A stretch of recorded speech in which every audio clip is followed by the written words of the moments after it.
Just taken one sutta from the Chinese. You can see that and projected on the screen. And that was in the course of my helping to go through a PhD thesis of one of our pupils here. And then I thought, I saw this and I thought about it. And I was reminded of this sutta. This sutta, so I'd like to today share with you some thoughts on this sutta. It's called Dvedhāvitakkasuttaṃ. It is in the Majjhima Nikaya. Now Dvedhāvitakka, vitakka here, you know vitakka, vichara, you are familiar with that term in the context of meditation,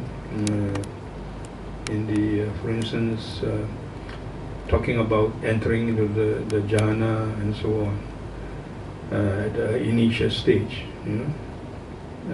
There is the mention of vitakka vichara.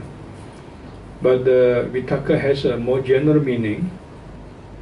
It means a thought, particularly a kind of discursive thought. V means that. You don't have to take this in the meditative context. It's a thought, it's a reflection. You have this kind of expression in terms of vitakka, in Sanskrit vitarka. Okay, this is thought. In Chinese. The word is nian, lim, or lim. And again, this word doesn't mean mindfulness. We shouldn't be so simple-minded, you know, to match all Chinese terms with Pali or Sanskrit terms straight away, because you have to understand that the Chinese translations are quite complex, and it went through different periods. So you have the ancient style, you have the old style, you have the so-called new styles, starting from Xuanzang, the greatest. You can say ancient Chinese Buddhist scholar and translator. So after him, terms became standardized, and his translation is known as the new one. Anyway, nian, one meaning is thought, just a thought. So it's about thoughts. Now, the interesting part of this sutta is, today I'm very, very brief in English, that it is one of those suttas, one of those discourses where the Buddha relates his own struggle and experiences as an unenlightened bodhisattva. That should be very inspiring for us, because we want to know how the Buddha went through the whole process of searching for truth, and how he succeeded through the process of struggle. That would provide us with important guidance for our own practice. This is one of them, you know, where he says that when I was a bodhisattva, when I was not yet enlightened, this happened to me, and this reflection occurred to me. Right, now, briefly, Dvedhāvitakka can be rendered as two types or two kinds of thoughts. At some stage of his struggle, one day he came to a realization that our inner thinking process, inner thoughts are indeed divisible into two parts. You can say, I'm paraphrasing of course a bit, one positive part, the other is the negative part. And that is to say that within us, we have conditionings that are negative. From beginningless time, according to Buddhism, we have craving, hatred, ignorance that is fully recognized in Buddhism. So the Buddhist view of, this is Buddhist psychology, by the way, so these things are very important for us. Recognize this fact of human nature. Actually, there is no such thing called human essence as such, because in a way the Buddhists will agree with the modern existentialists that being comes first before essence. And the so-called essence, so-called human nature, is defined in the process of becoming. There's no such thing as a predestined nature as such a human being. So in the course of evolution, human beings develop all kinds of qualities, all kinds of characteristics that have come to characterize a human being. That's called human nature. It's important for the psychologists, especially Buddhist psychologists. We want to understand what to do, with your problems and how to cope your problems and how to find meaning in the context of problems and the struggle. The first thing is you must understand human nature. Okay? So the Buddha teaches that we have been conditioned from beginningless times by this negative conditioning, these negativities, summarized as craving, hatred, ignorance. We have to recognize it. We shouldn't have a rosy picture of ourselves. Usually people, especially in the Western culture, I must say, and that would include westernized culture nowadays, in the Asian society, including Hong Kong society. People are very proud of themselves and think, I'm very good, and I know everything, and I'm better than others, and that kind of egotistic, attitude is found very generally in the Western culture, and unfortunately, it has come into modern West, modern East. So we have to be aware of it. According to Buddhism, we have to be very humble, that we are imperfect, and I always stress that we need not be hypocritical. And I'm very scared that people think I have any virtue at all. Because we must be aware of our own imperfections, our defects, and our craving, our hatred. And we are just human beings. So this is one part. And then the other part is that in that process of evolution, once again, we have developed positive conditioning within us. We have, if you like, positivities, just as we have negativities within us, all of us.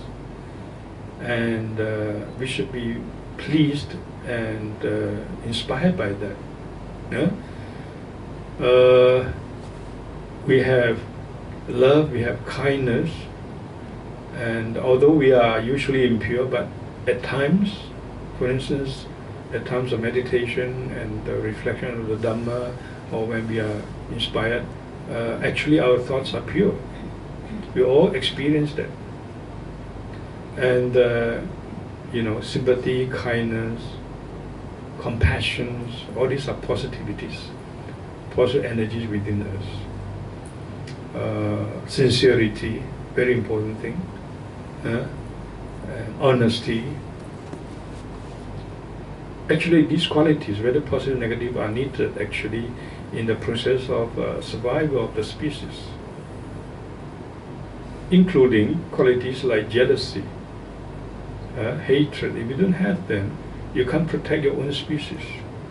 You see, if you don't have motherly love, you can't, you can't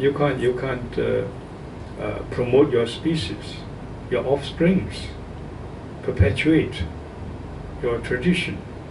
So the so-called positive, negative, all these qualities, they come to be part of the so-called human nature. They come to characterize a human being. They come to characterize Buddhist psychology. These all develop in the process of evolution. Now, is it as if one day suddenly the Buddha came to, or the Bodhisattva, before he was like, he came to the realization that we have these positive and negative aspects of our thoughts inside us. These are the vitakka.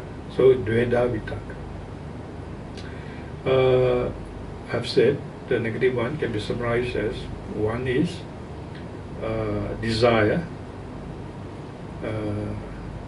very clearly, sensual desire, karma, and then the other one is hatred or anger, and then the third one is, you can say, harm or harmfulness, vihingsa.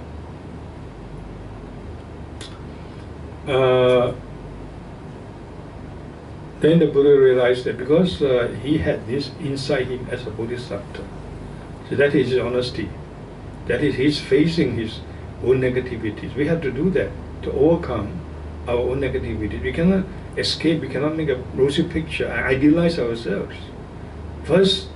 The first premise, first condition of improvement of yourself as a human being from a psychological, spiritual point of view is to be honest, is to accept this fact. And so he came to the acceptance and realization that he had this within him. And he said that when thought of desire arose, he had to be very watchful, and he had to struggle, he has to abandon it, he has to kind of vomit it out. Likewise, if a thought of hatred arose, he had to go through the whole process of moral struggle. Likewise, vihingsa, harmfulness.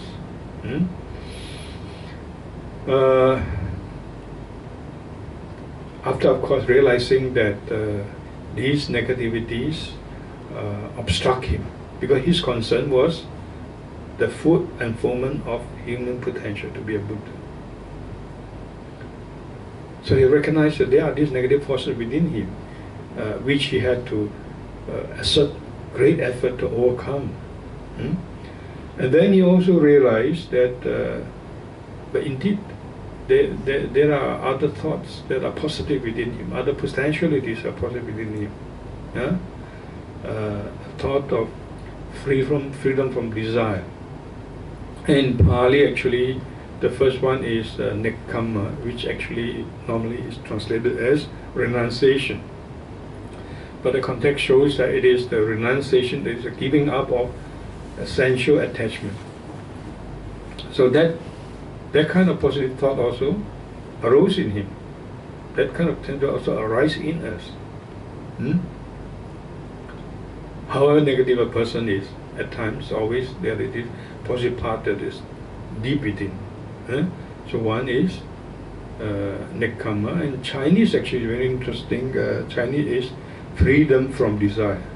頭先嗰個係貪、嗔同埋害呢三種。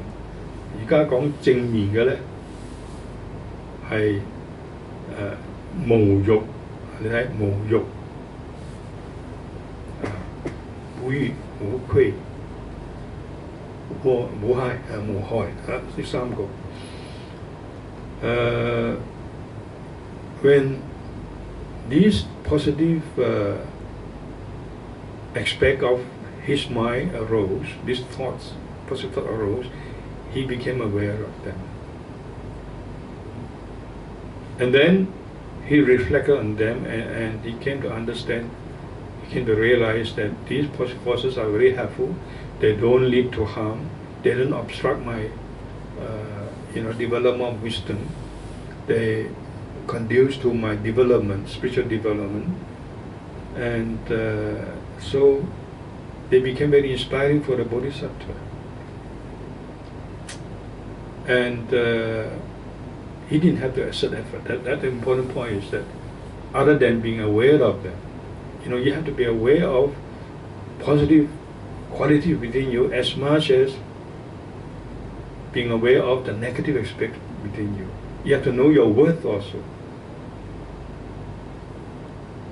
You see, as much as your blameworthy aspect.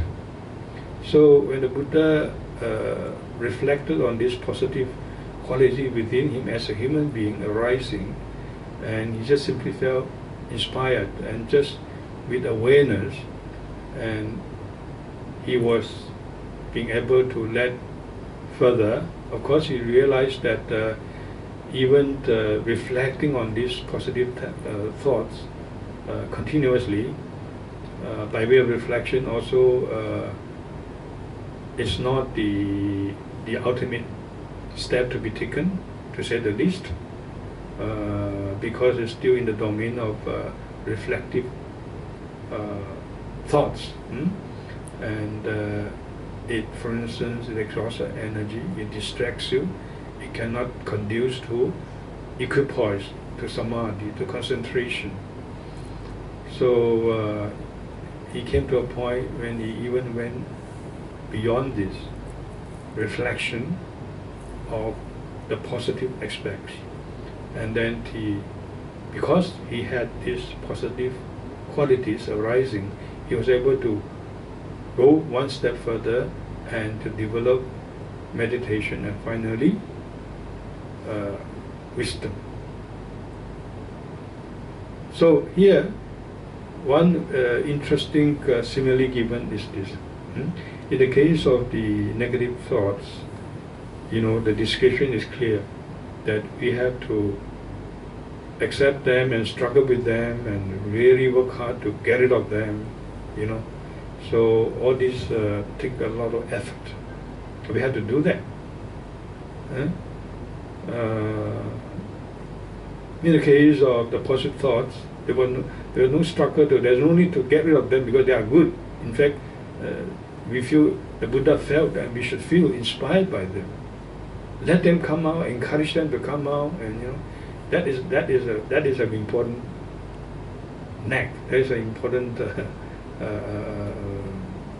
technique, if you like, to dwell on your positive part and let yourself to be inspired by your positive part, by the positivity of the human nature. You see, and then let yourself be pushed along by this positivity, positive current, and then move further from just the domain of reflection or thoughts. And then that means that you have to do further, you have to meditate, you have to integrate energy. That's why meditation is so important. Awareness of it is not important. Even being inspired by it is very, very important, but it's still not enough. You have to meditate, and you have to come to what we call, for want of a better term, wisdom. It's wisdom that liberates. So that maps out the whole path of enlightenment for us. So in this context, two contrasting similes are given. In the case of negative thoughts coming out, which we have to exert effort, Buddha had to exert effort to eradicate, not to escape, but to transcend. That's very, very important. You can't escape them. You can't escape human nature, you can't escape reality, but you can transcend your difficulties. A term that you must bear in mind in your spiritual struggle. So the simile is like this. You say it's just like,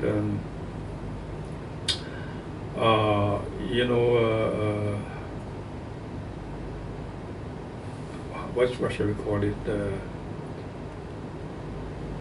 Gopalaka, someone who it's like cowboy, yeah, someone who hurts, who protects his cows. What is the English word? I forgot suddenly.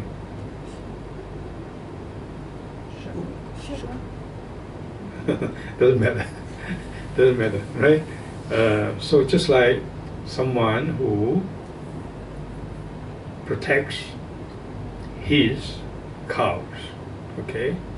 So he has to protect his cow. He takes the cows to the field. Now he has to exert extra effort when it is during the time, or towards the end of the hot summer, and autumn is just about to come. At that time, you know why?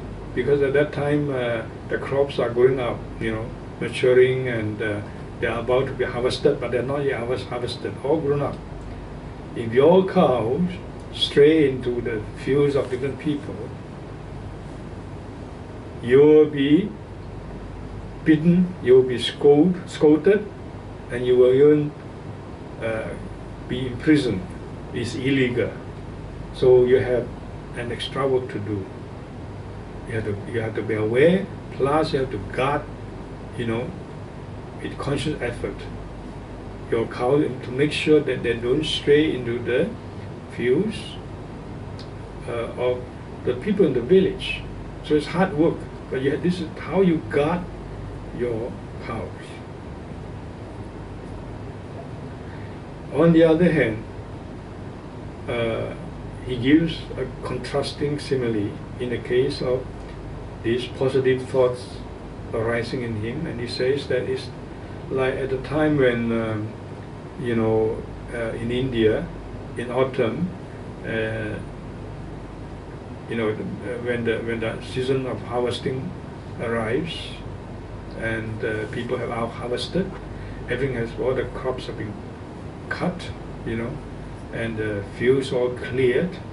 Nobody cared anymore, The farmers won't care even if your cows go inside anyway, because you're not going to harm their crops. So your mind is free. All you do need to be aware of your cows. Yes, my cows are there. The awareness of the cow, the mindfulness of the cow. But you can just, the simile tells us, you can just, as someone who protects, who guards the cows, you can just relax under the tree, and just simply be aware that my cows are there, make sure that, they don't get lost, and no more than that. So very happy and smooth, relaxed, mental state that you can maintain. That, because you know that my cows are, even if my cows go into the field, I'm not going to be imprisoned, I'm not going to be scolded, I'm not going to be beaten up. No such troubles will come to me. So it's like this, the Buddha says, regard to his negative, his positive thoughts coming out, all he needed to do was to be mindful that yes, I have my positive thoughts coming out, and that not only that, these thoughts, positivity coming out, are inspiring me, are pushing me forwards, and they don't obstruct me in my development of my human potentiality, my wisdom. And he can just relax and just be mindful of his mind processes, and develop himself. And then there is a passage which says that the Buddha says we have to know that, is there, oh bhikkhus, when your mind is continuously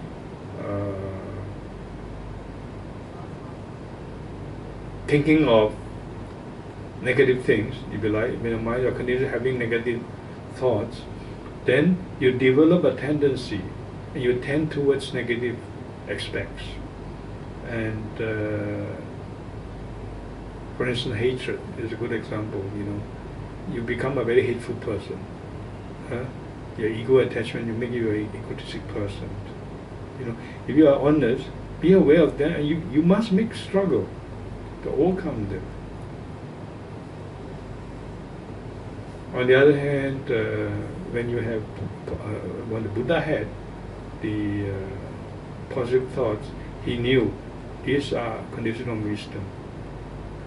Let me develop my mind on the basis of this. And he said that, so in the case of negative thoughts, these negative thoughts become a tendency in your mind. They push your mind in the negative direction. Likewise, if you keep on having positive thoughts in your mind have a propensity to do good. For instance, to develop a love and kindness, to develop your sympathy for others, understanding for others, and your wisdom. So there's a tendency towards, that conduces to spiritual development. So the success, the key of the success is this, let your mind be dominated with positive conditionings. And the positive conditionings will come to replace, that's the important point, will automatically come to replace negativities. So in other words, the message is that instead of just always struggling to, I can't be like this, I can't be like that, as if Buddhism or spirit life is so negative and so depressive and you feel so worthless. It shouldn't be like that. There's only one part of you. Let your positive energies come out and let yourself be inspired and continuously doing so as much as possible. And then you will be pushed along. Your mind will develop that propensity, the tendency towards the good, towards the higher.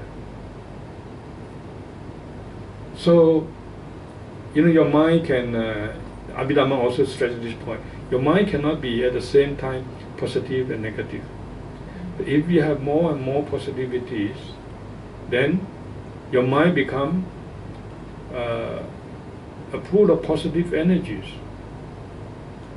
And these energies will come to naturally, spontaneously replace, substitute the negative. That's a very important psychological principle. So you develop that way. Yeah, when the negative thoughts, you have to make some effort to definitely overcome them. But if you concentrate, why not concentrate on the positive way? Why not find ways to encourage our sincerity, our kindness, our selflessness, compassion to come out more and more, our faith, our gratitude. That's why we have a session like this. Instead of just giving you talks and giving classes, we want to work with you in terms of spiritual emotion. Bring out puja. We do puja on Sunday. We do meditation. So this is to bring out our positivities. So when you are engaged with, you hold your flowers, look at the Buddha, you feel inspired by even the statue of the Buddha, as if he is alive in front of you. You simply want to bow down, you simply want to worship, you simply want to yell out the praise of Buddha. If I have food, if I have drink, I want to give to the Buddha. And these are positivities. So if we keep on developing like this, your mind is filled with positive energies. And these energies will naturally, automatically replace the negative ones. And that's a more important technique, if you like, to develop yourself. So the positive, the negative. Today learn this lesson. In fact, work more on the positive. In a way, it's easier. In a way, but I don't want to exaggerate it. I don't want to be misunderstood, you see. Moral struggle is also important, but moral struggle also means, allow yourself to be motivated spiritually. And, Abraham Maslow and others, they speak of, Maslow speaks of metta need, metta motivation. Either you are motivated by your craving and all this hatred, and because you can't help it, you have to survive in the world. If you are in the society of Hong Kong, you want to be somebody, you want to earn more money, you want to have a place, you want this kind of thing, you want reputation, you want your status, and all these are very negative things. They ruin your life spiritually. Just that you're not aware of it. You've taken over, you have accepted the Western values. You see?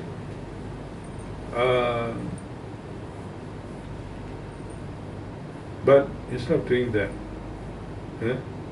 take more time to develop your positive part, and bring out your those are when you are hungry, right? You have the need to eat food. You can't help it, right? And so you say, I got to have some money. I got to be able to choose my food better than food. Especially you are from a poor country, or poor family, poor society. You feel like that, you see? And so money becomes very important to you, right? Etc. And then in a society like this, you wonder, I want to have a better house because my neighbors are having bigger houses, and they have having better cars, etc. So you have certain need. You have to forgive yourself to some extent, but you should let your higher needs come out. Those are called metta needs. You must be motivated by these metta needs. The need for truth, the need for wisdom, for insight, the need for true creativity, the need for true freedom of your mind, not freedom in a political sense. People are too occupied with those things.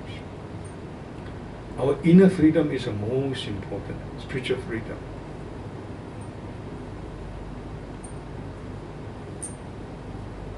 The need for the bliss, for bliss, for peace, for harmony, for integrations. These are higher needs. Let them come out and let these needs motivate you. These are metta needs motivating you in terms of metta motivation, just to borrow some terms from Maslow. So we learn this. This is the Buddha relating his own struggle as a bodhisattva, and how he deals with his thoughts. Two aspects to summarize: positive, negative, and he realized that when he had positive thoughts, he simply have to be just mindful that these thoughts are there. Of course, you have to. If they are not there, develop them. If they are there and then they slip away, well, keep them. That's what is, promote them. That is an important aspect of the so-called vigor, spiritual vigor. Not to be busy going around and so on. But so about your mind, your mental development. So you need just awareness of these positivities, and then develop yourself and allow yourself to be motivated, to be pulled up by these forces. So when you look at the Buddha, you see, oh yes, here is human perfected right in front of you, and then you are so convinced of the possibility of a human developing to the highest point, unfolding his or her potential to the highest. That's called Buddha. Let me do that. Someone has succeeded in history, a real person, Gautama the Buddha. So it's like this. Or when you read the sutras, how beautiful, how true these teachings are, how helpful they are. This is the Dhamma. And you develop, you get inspired that way. All this positive conditioning push you onwards. And in the midst of it, of course, if there are negative thoughts arising in you, become aware of it, you have to struggle with them. But if you spend more time, more energy, more concentration, more focus on the positive, on being inspired, find ways to inspire yourself. Inspired by the Buddha, as I say, in front of him, offering, singing, praising, bowing down, humbling yourself. How wonderful, Then think of transferring your merits to others, forgiving ourselves. Whatever the modern world tells me, whatever Western value tells me, I can always forgive myself. I can always forgive others, and that's the Buddha's teaching. All these things inspire you. It is very, very important. So these are the important instructions from this sutta. Is not a very long one. Sutta called the Dvedhāvitakkasuttaṃ is in Chinese is called 念经